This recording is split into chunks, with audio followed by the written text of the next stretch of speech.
Welcome to Hip Hop Now Podcast. If you're from the future, you know what to do. Get your ass out of here. Don't disrespect the legend. Hip hop is here to stay. Let's get right into the business. What up, y'all? I am your host, Vegas, and this is Hip Hop Now Podcast, a podcast specifically designed to keep you caught up on all things hip hop, music, and culture that happened throughout the week or that happened throughout the year. Happy New Year to you and yours. It is 2025 now. We good. We all good. Like we all safe. Hopefully, and all that good stuff. And what we do here with this show is we do a preview of what the new year will be. So first and foremost, let's turn off my notifications on my computer because it's going crazy right now. I don't know why. But first and foremost, super big shout out to all the subscribers to Hip Hop Now Podcast on YouTube. We have reached 1,000 subs. It feels good to be on the other side. In 2024, 1,000 was like my goal for the year, right? Obviously, you can get more than that, especially if you go viral for a video or whatever. But there's certain things I'm not willing to compromise in order to, get my subscriber count up, right? Everything is organic with me. It's about the culture. It's about the music. It's not about court trials. It's not about beefs, unless it's that interesting. And when I say beefs, I'm not talking about battles that y'all call beefs. I'm talking about beefs, like real beef, you know what I'm saying, in the streets. But the goal was 1,000, and we hit that in record time right before 2024 ended, which was dope. And mainly because we started the year, I might have been somewhere around, don't quote me on this, but I might have been somewhere around 200 or something like that when it came to subscribers. And, obviously I pumped out content here and there, some shorts, some other videos, my weekly podcast, some special videos, collaborative videos with other podcasts, just to kind of keep the content flowing, but content that would interest people like you. And I feel like that helped escalate it along with spreading the word. People like you, if you share the podcast, I don't care if you share it with 20,000 people and 2 people click on it and 2 people decide to subscribe. That's more than what I had. You know what I'm saying? So again, big shout out to everybody who came through. Now, I'm not going to say, oh, well, now the goal is 2,000, because obviously the goal is always to go up, right? But I will say the soft goal right now is 5,000, right? 5,000 subscribers to keep growing the channel.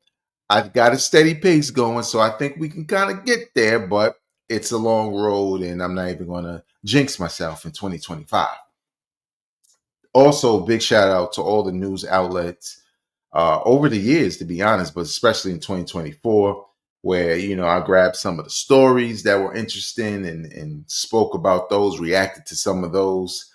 But in general, 2024, from a news standpoint, from a hip hop standpoint, I think was a very big year for hip hop. Coming off of 2023's 50 years of hip hop, where it was this complete celebration, I literally decided to keep my podcast going just because it was 50 years of hip hop, and I was going to end it because I'm like 9 years in now. So obviously we got to get to the 10th year, which will be in 2026. But it was a crazy situation where you kind of trying to look at, okay, 2023 was 50 years of hip hop. What's next? Is it worth it? Is it going to be the same old thing that we had in previous years? But I think something changed, and I think something changed in like 2020 with the pandemic, with the lockdown. Something about things that were born out of the lockdown that brought the true essence of hip hop, beats and bars, regardless of where you're from, whether you're from the South, where you're from the West Coast. West Coast had a huge year in 2024. Props to them. Um, and a lot changed. But when I say that, I'm talking about like you go back and look at the albums that dropped in 2020, right? It's a lot of dope albums that dropped that year. But specifically, I look at, and I'm not saying he's responsible for all of it, but I look at Nas's run with Hit Boy, right? Which started around the pandemic, and how impressive it was, and how it wasn't just an older audience that was excited every time Nas and Hit Boy dropped. It was like everybody who loves hip hop, regardless of age. And I think he sparked something in other artists, right?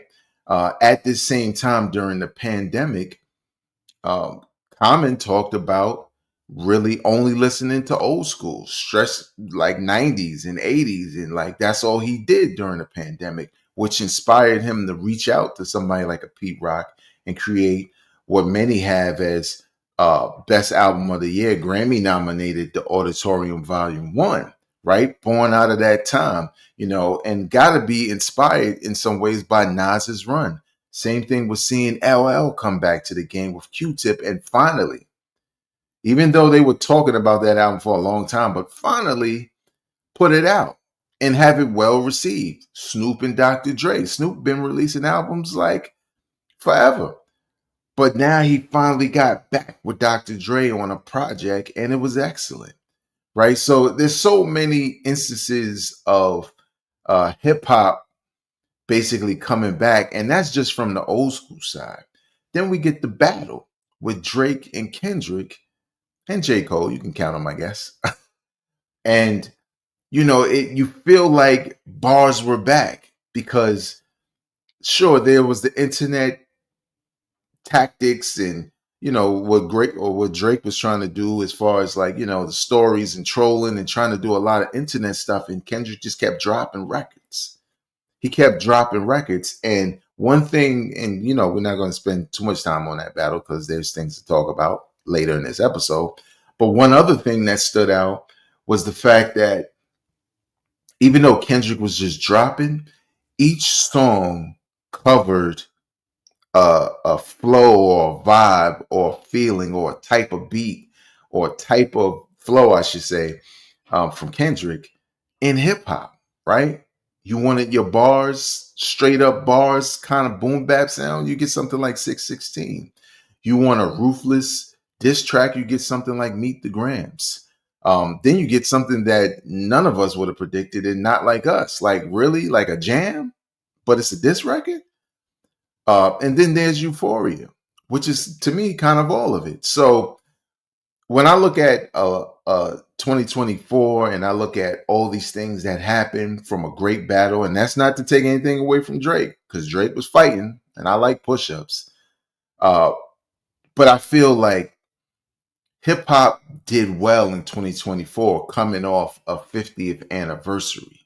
You know what I'm saying? When I talk about all the old school artists that reemerged, quote unquote new school artists or the leaders of the game, so to speak, with Kendrick, J. Cole, and Drake, regardless of how it turned out. And now with 2025, it's like, okay, what's next? Also, just one quick note I want to note, even though this wasn't in my best of show because it was released on Christmas Eve, Redman's Muddy Waters 2 did not disappoint me. I was actually pleasantly surprised. Is it a classic? No. Does it come close to the original? No. Is it one of Redman's better albums? Yeah. I'd put it top 5 for him. Put it top 5. Now I'm not gonna go in any order, but I'll just tell you out of his catalog what's my top 5, and I feel like it's Muddy Waters 1, right? What the Album? There's a Dark Side. What else? Muddy Waters 2. And probably Doc's the Name, which I wasn't the biggest fan of, but it's not a whack album at all. But those are the 5 when it comes to Redman. And I think it's something significant considering what he's released over the years that I did a little a tier list with him and Method Man, and I rated those albums. To come back in this way with a sequel where you could just basically close the casket on your career because nobody was checking for new Redman at all. But this Redman only make albums like this. Now let's get into what we're going to talk about for 2025. So every year I do these previews. What I like to do is simply tell you about some albums that are scheduled to drop in 2025, right? And some albums that are rumored to drop. And then I have I have like my wishes for 2025. And they're usually ridiculous. And yes, Detox is not there this time. I think I gave it up last year. I was like, all right, we're not going to get an album called Detox. Dre has moved on. I think the Snoop and Dr. Dre album was that. It was like, yo, you're not going to get Detox at all. So I moved on, okay? But I have other wishes. But let's get into a couple of the albums that are highly anticipated to just anticipate it from myself out of curiosity. Some of those albums include J. Cole's The Fall Off. I'm not going to hold y'all. J. Cole ducked the battle. Kendrick said, I don't like that. I want to see what that problem about. He said, I'm going to take it on the chin, homie. I don't want no smoke. And most people kind of wrote J. Cole off, like for good, forever, for the moment, whatever. And I think for me, Might Delete Later took a hit because Might Delete Later was a dope mixtape, if you will, from J. Cole. And I think once he put that 7-minute drill diss to Kendrick on there, then took it off and apologized, I think it sucked all the life out of that project, out of the launch of this album. But I gotta believe that if he had been planning this for as long as he has, it's some heat on there. And I think the best thing he can do to keep people from pouncing on him every time he pop out is to just add that Kendrick feature. Hey man, I'm sorry. You can say sorry in person, whatever. Add that Kendrick feature and let it be that, right?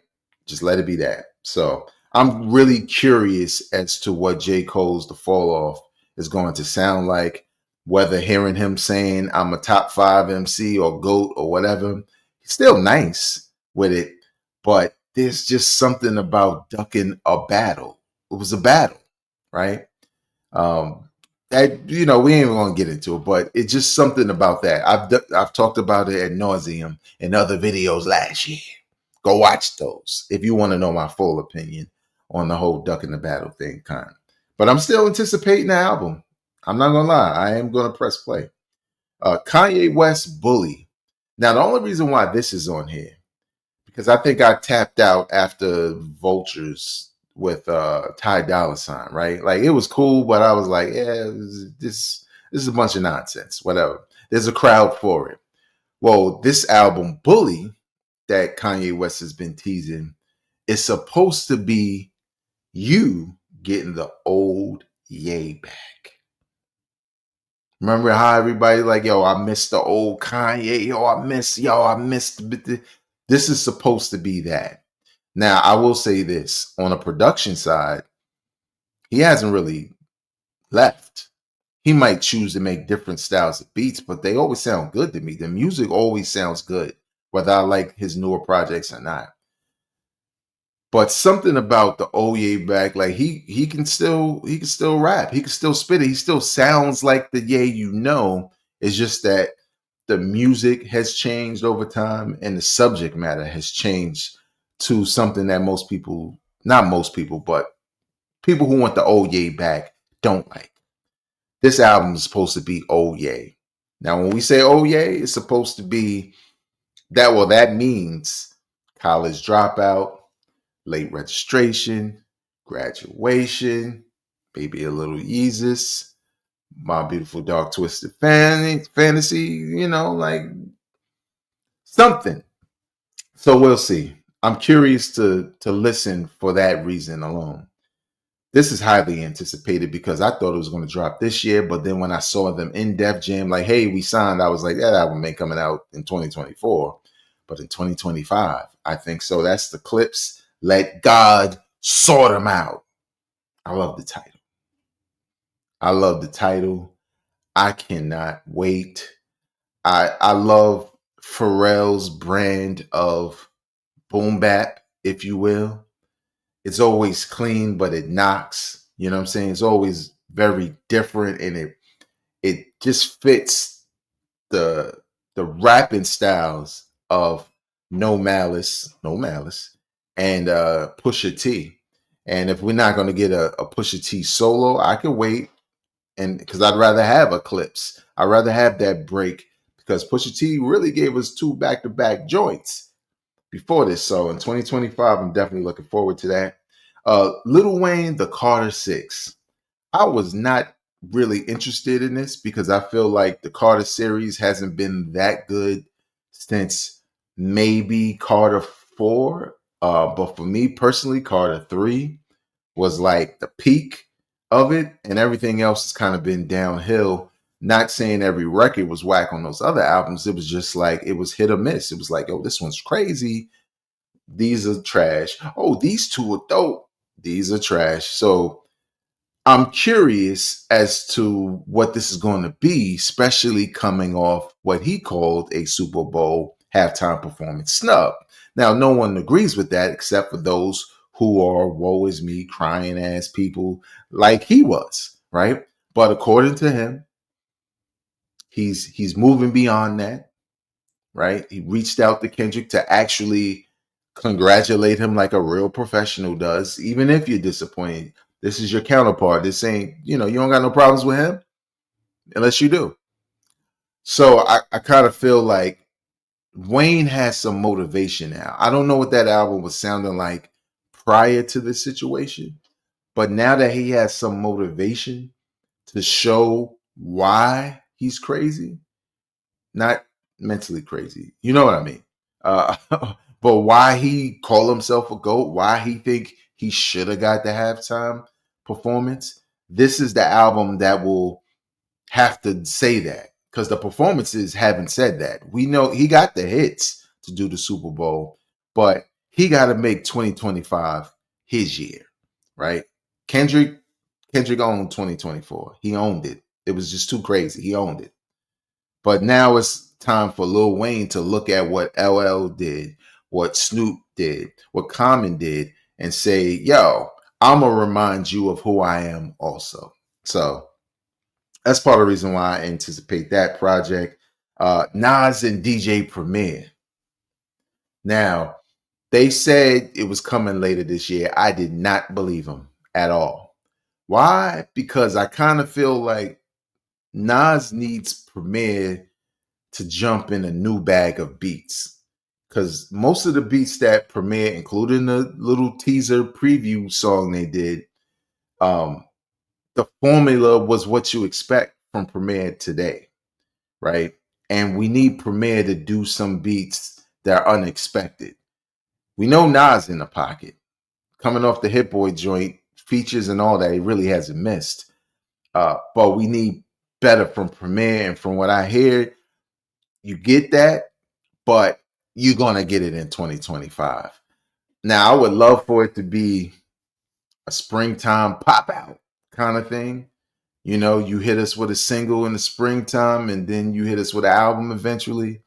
But definitely, I think this album's coming in 2025 because even though people have been waiting for years for this to happen, I think again, when you look at what Common and Pete Rock did, when you look at what LL and Q-Tip did, when you look at especially what Snoop and Dr. Dre did, it's like you have to generate the feeling, right? Snoop and Dr. Dre decided to take a route that was more so like iconic, like, yo, this isn't 1993, 1992. This is where we are now. And I loved it for that. LL and Q-Tip felt like they blended styles, right? What you know from LL blended with the production you know from Q-Tip, right? At least Q-Tip now.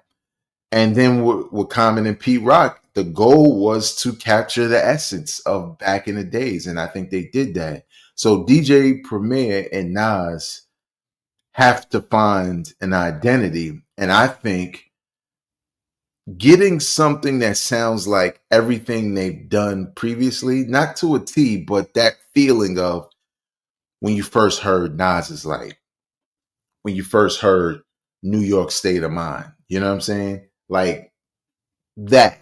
They need just these crazy DJ Premier beats with the Nas you love in pocket. You know what I'm saying? Rapping about whatever. So I don't know. We'll see what we get from it, but one can only hope. Freddie Gibbs and Madlib Montana. Freddie Gibbs and Madlib are 2 for 2. They're 2 for 2. This being the third joint from them, I'm optimistic. There's no way. There's no way this would be a miss in any way whatsoever. Freddie Gibbs always puts in the best work lyrically. Madlib works with him very well.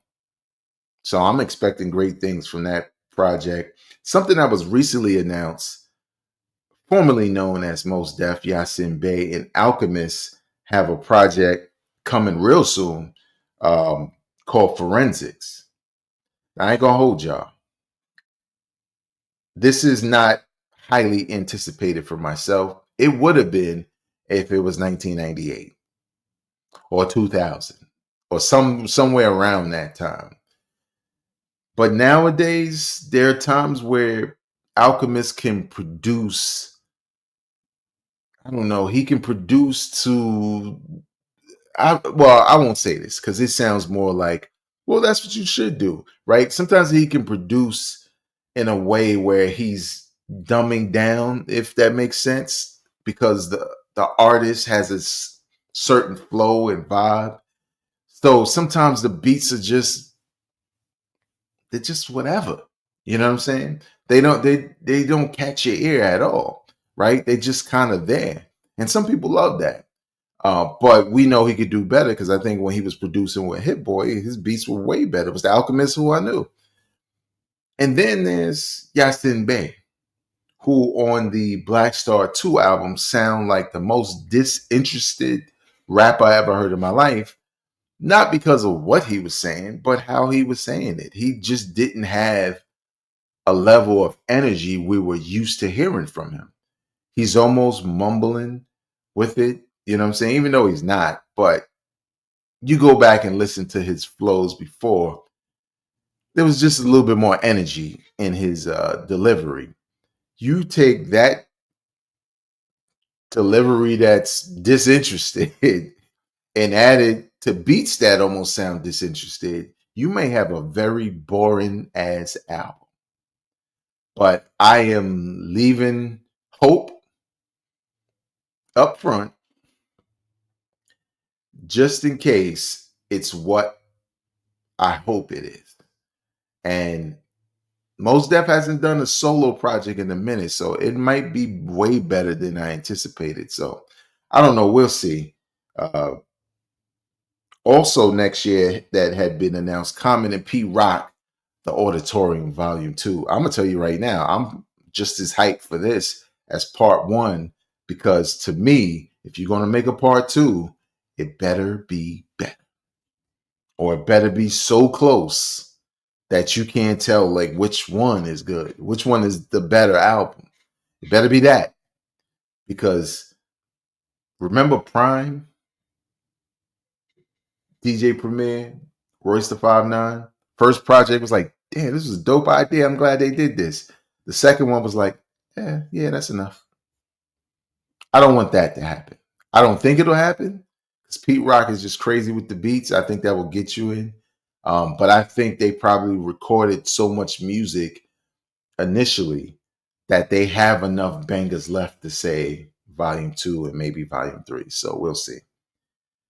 Now here's a list of people who potentially have albums coming out because something has been said, announced, or whatever. or just speculation that, yeah, it's about time for them to drop. Mobb Deep, Havoc said that him and Alchemist were working on a Mobb Deep album with original Prodigy vocals included. Posthumous albums don't always do great. I think what Premier did with Gangstar was like, do that. Sounds like Guru was a part of it. I like it. Okay. If you're gonna have 1,000 features and one Prodigy verse here and half a verse there, and no hooks and stuff like that, like, you might as well just stop or just make an EP of the best of what you have and put that out. I'll be good with that as a final Mobb Deep album. Who else? Method Man and Havoc.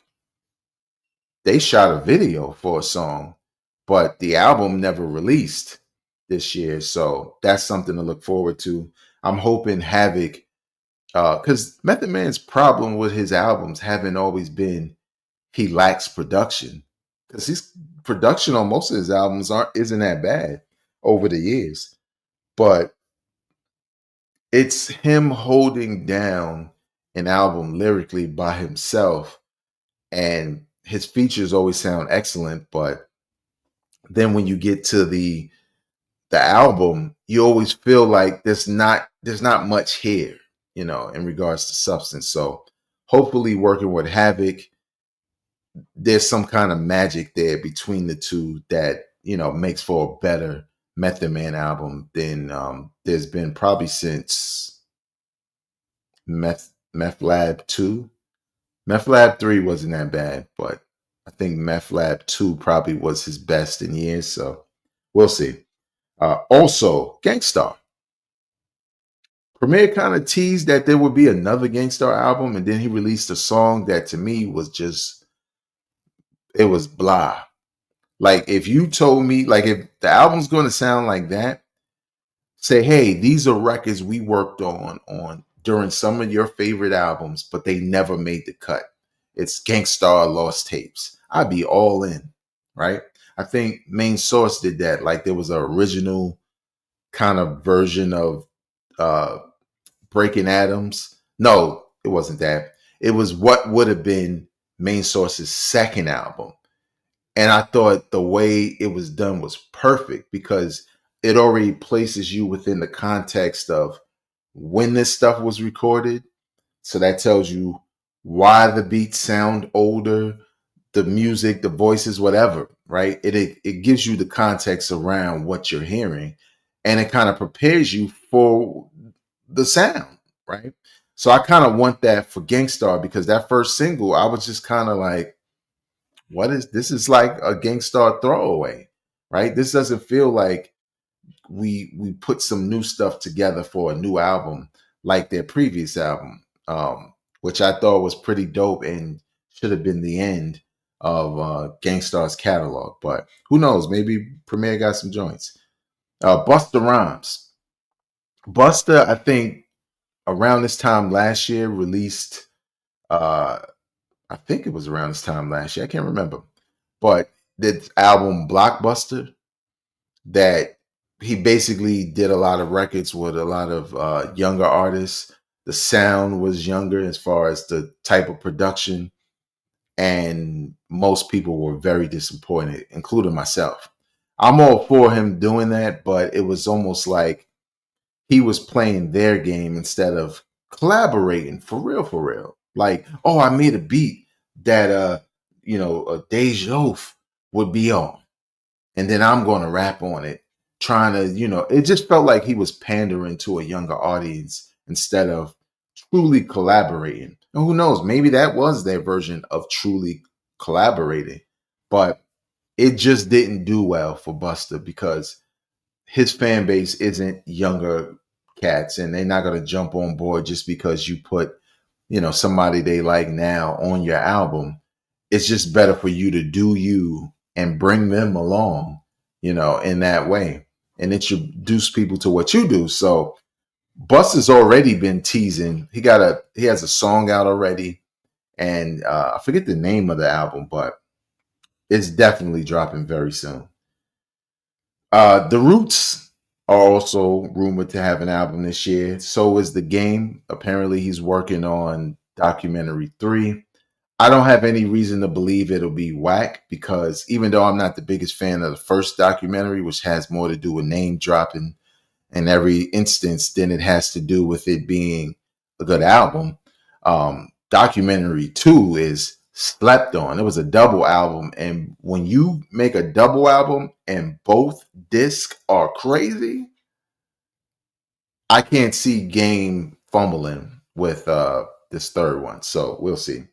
Also rumored to release a Griselda compilation, which hasn't happened in a minute. I think maybe 2019 was the last time we had one of those.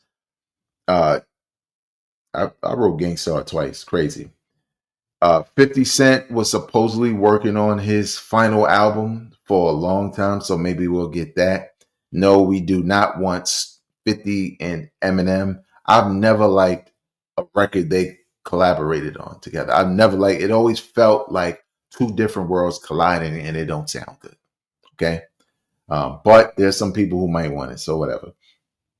And lastly, Drake. I'm curious to see what he drops. If it's a bunch of round twos and all of that, is just not. It's gonna fall flat. But if it's just a bunch of good music, who knows? The boy might be back. Not back all the way, but back enough to be like, okay, let's two step.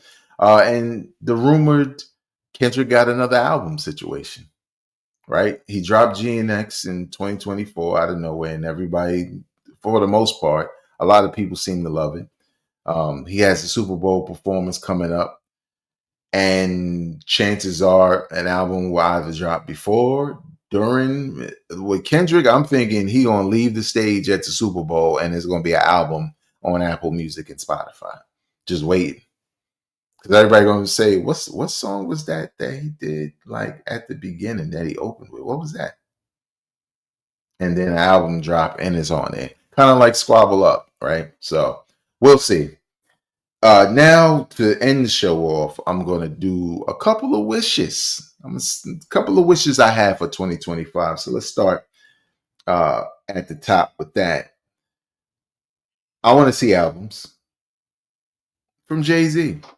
I think it's time, Jay. I think it's time to do one last final. This is it. I'm probably not gonna rap or make an album anymore. I think people, especially now, want to hear from him and hear what he has to say about certain things. And I kind of feel like when you look at everything that's transpired from hip hop turning 50 and people feeling like Jay-Z wasn't really a part of all of the celebration, right? Whether he chose to or not, but he wasn't. The most he did was his exhibit in Brooklyn. That was all about him, which is a Jay thing to do. But I've been asking for an album since 444, so we'll see if we get that. I would love a Wu-Tang project, man. I feel like they missed the boat. When they had the finale of the show, I think a new album from the Wu should have dropped. But either we get that or we get the Forbidden album that's been circulating in here and there, something from the Wu. Speaking of the Wu, I want Supreme Clientele 2 that Ghost has been talking about for years. And especially, I want Only Built for Cuban Links 3. Because the thing is not many people are talking about it, but during the lockdown, in an interview, what I believe it was either with the Breakfast Club or it was with Hot 97 with Ebro. But I feel like it was the Breakfast Club. Raekwon said it himself. It's time to complete the trilogy. We're working on Only Built for Cuban Links 3. That will be close to 5 years now since he said that. So hopefully in 2025 we get that. I'd like another Little Brother album. Why not? I like the fact that they came back. They had They had a documentary and all of that, but the album that they dropped was good, but it still kind of felt like they were putting the training, not the training wheels, but they were getting back on a horse, whatever that means. You know what I'm saying? It didn't feel like prime Little Brother, so to speak. It just felt like, oh, Little Brother's back, but I kind of wanted more. So hopefully they drop an album. I wouldn't mind a new album from Rick Ross. Also wouldn't mind AZ taking one more crack at it. I wasn't the biggest fan of Do or Die 2, but it wasn't terrible. I was highly anticipating his album with Buck Wild, totally produced by Buck Wild, and I was highly disappointed, mainly because of the beats. And I feel like with AZ, he needs a specific style of beats that matches with his lyrics. Because depending on the type of beat, like when I say, okay, this is what AZ needs, real quick. AZ needs what Rick Ross has made a career off of. And I'm talking about the lavish, lush sounding tracks. You think about songs like The Flyest with Nas, AZ floating on that type of beat. You think about Sugar Hill, right? Floating on that type of beat. Life's a Bitch, right? AZ needs songs that match his delivery, his style, his personality. And I feel like you can't just give him anything and everything because he sounds off and it sounds whack. And it takes away from his lyrics. So I feel like one more album from him, maybe Justice League, maybe, you know what I'm saying? Like somebody who can create that soundscape for him. And I think it would come out super dope, and I think a lot of people would love it. So, and lastly, Doshi. I would like it. I would like an album from Doshi. I mean, Alligators Bites Never Heal was basically a mixtape, but still made everybody's best projects of not everybody's, but some people, mine's projects of the year, right? So there was that. Now here's three things that I would like to see happen in 2025.